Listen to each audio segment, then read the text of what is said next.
In session B, video 2, I want to have a look at bankroll management. Now, bankroll management is going to mean different things to different people because it's completely related to your risk profile. Different people will be willing to accept different levels of risk under the same strategy. Now, evidently, the more that you bet, the more that you can win. However, it is also true that the more that you bet, the higher your risk of bust, even with a positive EV strategy. So a question I get quite often is, how much should I be betting? And to answer that, there is no perfect answer for everybody, but we can have a look at different bankroll management strategies. In Bookie bashing, under the hub in results, this is open to everybody. We have the results pages where we monitor the results of all of our different trackers, from horses, golf, coupons, the bet tracker, darts, doubles, light, hat trick, heaven. I'm going to open up the bet tracker. Now, the bet tracker is, if you like, a catch-all tracker, where if it's a bet that has just been found and pushed and doesn't belong to a particular category, it just gets pushed to the bet tracker. We've been monitoring this since January 2020 until December 2022. This assumes a staking plan where you win £200 liability per bet. So at evens, it's £200. At 10 to 1, it's £20. At 100 to 1, it's £2, etc., etc. So we're always winning £2 per bet. And we've looked at about 23,000 bets since January 2020, and just a shade over £100,000 in profit betting to £200. However, how does that look under bankroll management? Because it looks easy, but what kind of bankroll do you think you need to survive that? The curve looks like it goes straight up, but there's a lot of these down periods. And actually what we're interested in now is the maximum drawdown. So you get to a peak and then you come down. Because, of course, let's say the maximum drawdown is here to here. Well, somebody could have joined right here. In fact, it's true to say in some of our services, people hear about winners and they join right at the end of a winning run, and then it's just losing from then on in. And it takes a lot of temerity to start here and to keep on going at this point. What do we reckon the gap is from the maximum? Well, actually, we don't need to guess from the graph. I have the data set here for the bet tracker. And there are 22,439 bets on the bet tracker. And in this column, we just look at the profit loss staking to win £200 per bet. In this column, we look at the maximum high. So when we hit a peak, we sit on that until we hit a new peak. And therefore, we can work out what our drawdown is from that peak. And obviously, the drawdown increases over the first few bets. But we find that the maximum drawdown is £8,319. We got to minus £8,319 from our peak around about here. Just before, around about, I reckon, about the 8,000, 9,000 mark. And so the second half of the graph, we've never had a drawdown as bad as it was then. So that's roughly 41 to 42 times the amount we are staking to win. 41 to 42. So if we're staking to win £100 per bet, we could safely have a £5,000 bankroll and we would never have busted it. If we're staking to win £1,000 per bet, then of course it's going to have to be £50,000. What about horse racing?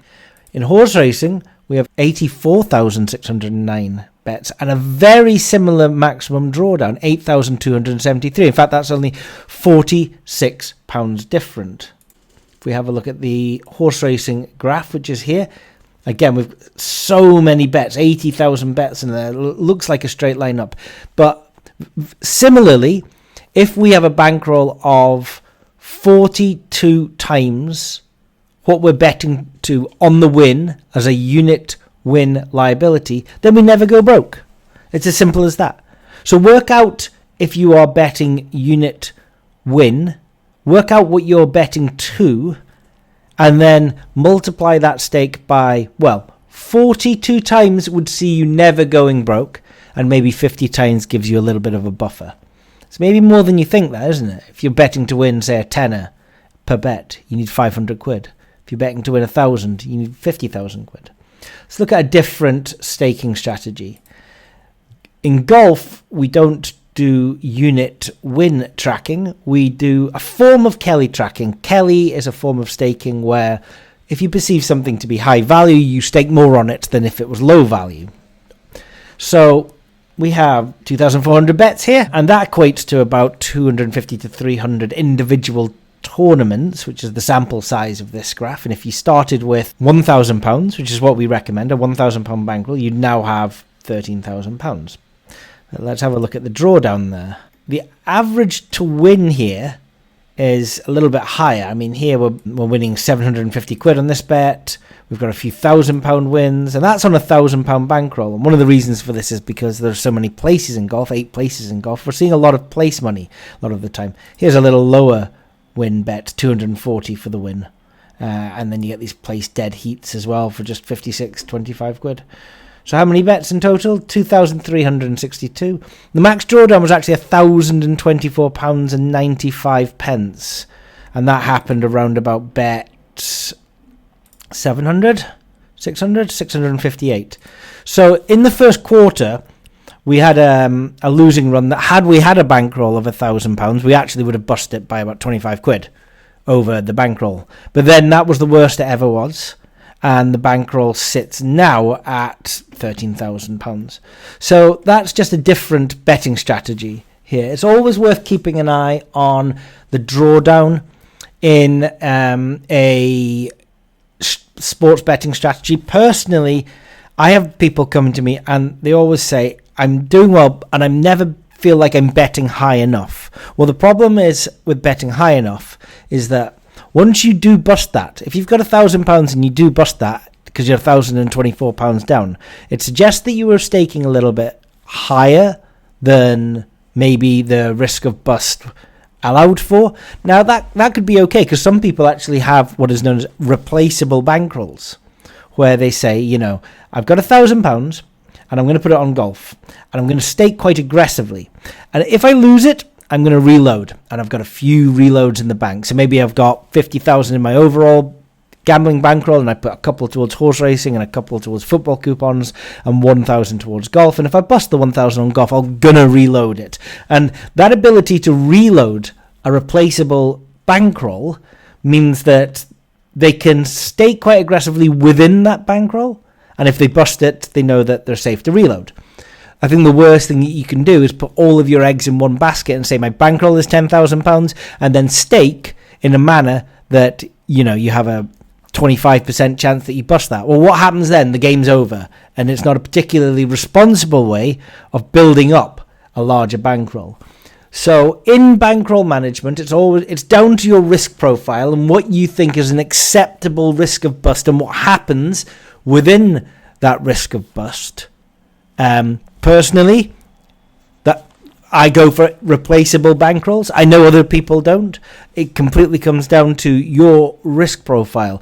But the number one reason why a lot of sort of amateurs who try to make the transition into professional betting quit is because they didn't understand the variance and the profiles under which they were betting to, and they assigned their bankroll incorrectly. They either bust their bankroll and they didn't expect to bust it, or they busted it quicker than they thought they were going to, and they essentially were staking too high. You never hear this about the guys that are staking too low.